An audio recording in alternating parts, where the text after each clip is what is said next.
Hello, students, and welcome back as we wrap up this chapter on the Enlightenment and really build a bridge to the French Revolution, which will be the next focus in our course.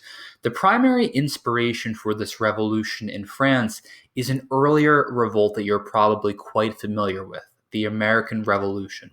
So, what I'd like you to do is title your notes for today, The Spark of Revolution.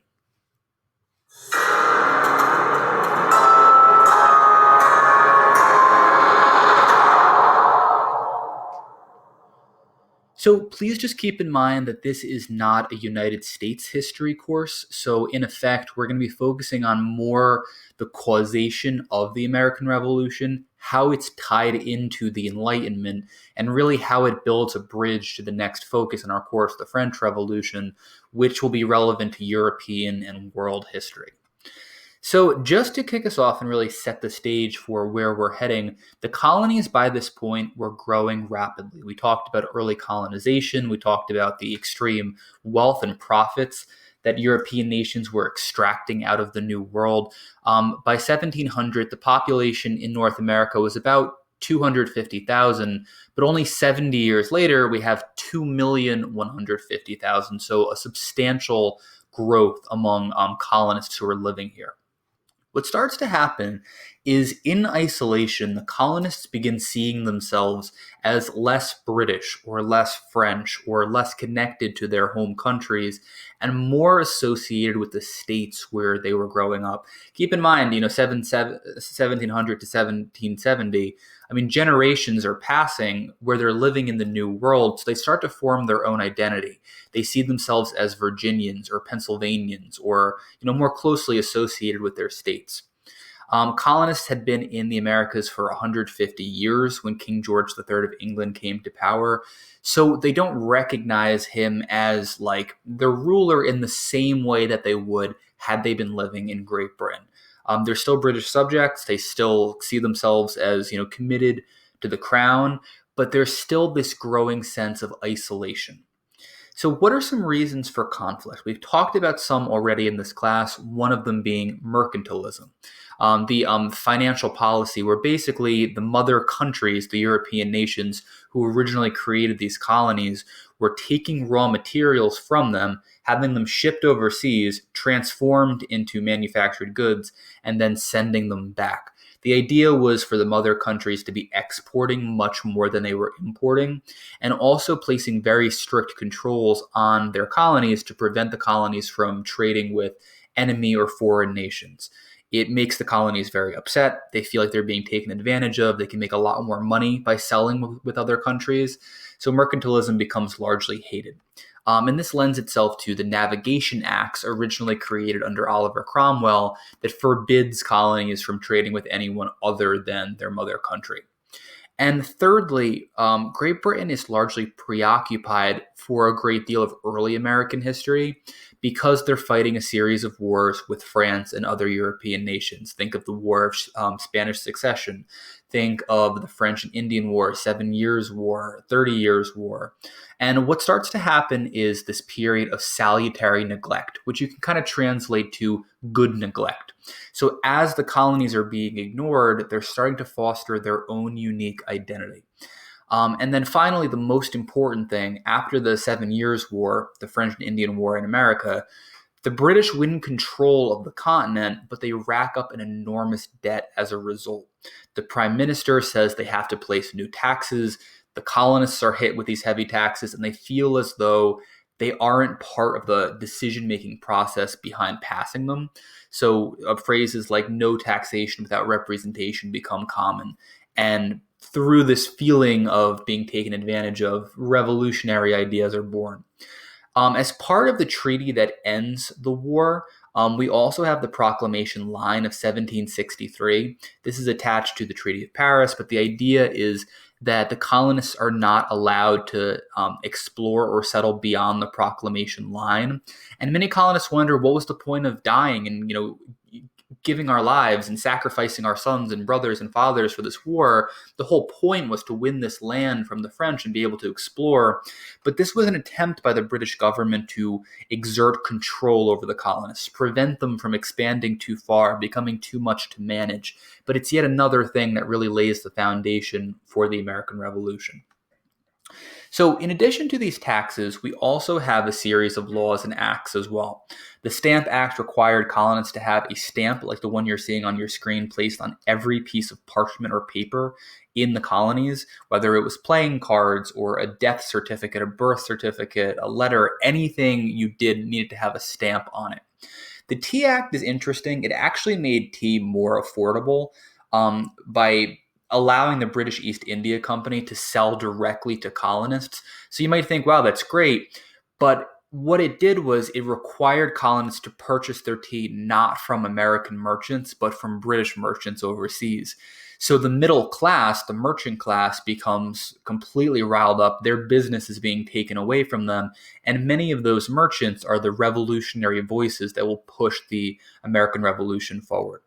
They start to say that this is violating their natural rights, right? Their right to life and liberty and their right to property, all ideas associated with John Locke. They have no representation in Parliament. All of these laws and taxes and acts are being placed without their consent. Yes, they're British subjects, but then shouldn't they also have a voice in the policy-making process? Two essential events that are very well known as precursors to the American Revolution are the Boston Massacre and the Boston Tea Party. And this was a propagandized painting commissioned by Paul Revere, the person who you're thinking of with the Midnight Ride, to basically rile up the colonists and depict the British as like these murderers. In reality, the Boston Massacre is not really what it appears here in this painting. It was an exchange of chaos and confusion. And the British officers most likely looked horrified and scared rather than vicious as they do as they're painted here. You can see it looks as though that the Americans are victims, their hand over their heads. You can see the dog is there to symbolize the loyalty of the Americans, and how is their loyalty returned? They are being shot at. Interestingly, what happened was the colonists were throwing snowballs and rocks at the British officers. There was a heated exchange because the British soldiers were taking merchant positions at night away from the colonists. So it was leading to like a riling up of tensions between the two. And somehow in the heated exchange, they hear a bang, guns go off, and we end up with this. But this travels around the colonies as propaganda and largely gets the colonists up, in arms and wanting to fight in this war. The Boston Tea Party is a story you're very familiar with, not called the Boston Tea Party until several years later, but we have the colonists dumping tea off the British East India ships disguised as Native Americans to protest the Tea Act. So the impact of the Enlightenment. The Declaration of Independence, which is written by Thomas Jefferson, largely borrows from the ideas of John Locke. They argue that King George III broke the social contract, the relationship between a subject and their ruler. They're arguing that England has become a despotism rather than a republic. The idea that essentially we're being ruled by a tyrant, and just like any society, as John Locke would say, that feels as though they are not being represented and their ruler does not have their best interest at heart, they have the right to overthrow it. So just take a look at the Declaration of Independence, pause the video here, and answer the question that follows. What examples of Enlightenment thinking appear in the Declaration of Independence? So again, pause the video, scan through this, and jot down a few ideas.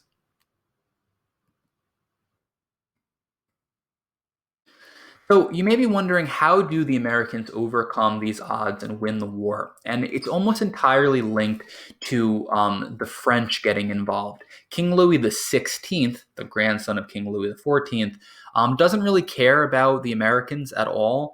He wants revenge for his father, King Louis XV, losing the French and Indian War.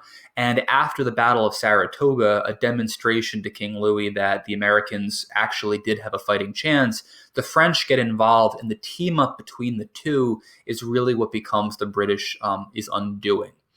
So that is going to lead to the end of the American Revolution and the creation of a brand new republic. The first attempt to create a new government is in the Articles of Confederation. You may have learned about them previously, but in this design, there really was no core leader. It was only a Congress because Americans didn't want an absolute monarchy. But the problem was, without an executive branch and each state having one vote, nothing was ever accomplished because states had such different ideas and views about what they wanted. And after Shays' Rebellion, farmers basically refusing to pay their taxes, it becomes very clear that a new constitution or a new government needs to be put together. So the U.S. Constitution divides the government into three separate branches: the legislative, executive, and judicial branches of power, which we'll talk about more in class.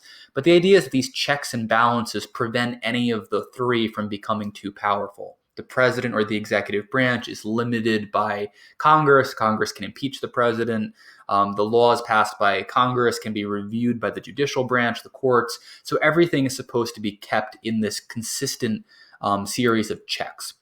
The Anti-Federalists, one of the political parties at the time, refused to ratify until a Bill of Rights was created to protect the individual rights of citizens, and that becomes the first 10 amendments that you're probably familiar with. Again, a lot of those individual rights stemming from Enlightenment thinking. Here you can check out the three branches of government, and then I'd like you to just pause the video and take a look at where Enlightenment ideas are appearing here in the U.S. Constitution, and you can answer this question. What examples of Enlightenment do you see here in the document? And pause the video here, answer it, and then proceed with the video. So just to wrap us up for today, you can see how these different events in history are all kind of leading us toward the French Revolution and this period of unrest following the Age of Absolutism. We have the Scientific Revolution, people questioning the world around them, which leads to the Enlightenment, people questioning government and society. All these new ideas begin to spread, and then we have the American Revolution, an example where people actually do overthrow their government. And then eventually we lead to all these other revolutions that we'll be exploring in World Civ. And just to wrap things up here, you can see how all of those Enlightenment thinkers we explored previously will all contribute to the amendments and key parts of the U.S. Constitution. When we resume, we will be delving into the revolution in France, and you'll see how a lot of the causality, or causation, I should say, of the revolution is very similar to what happens in the United States, but with key differences in the very, very poor, the third estate, leading the charge rather than necessarily the middle class and the merchants. And you'll see that the identity of the French Revolution is far more radical than what we end up seeing in the United States.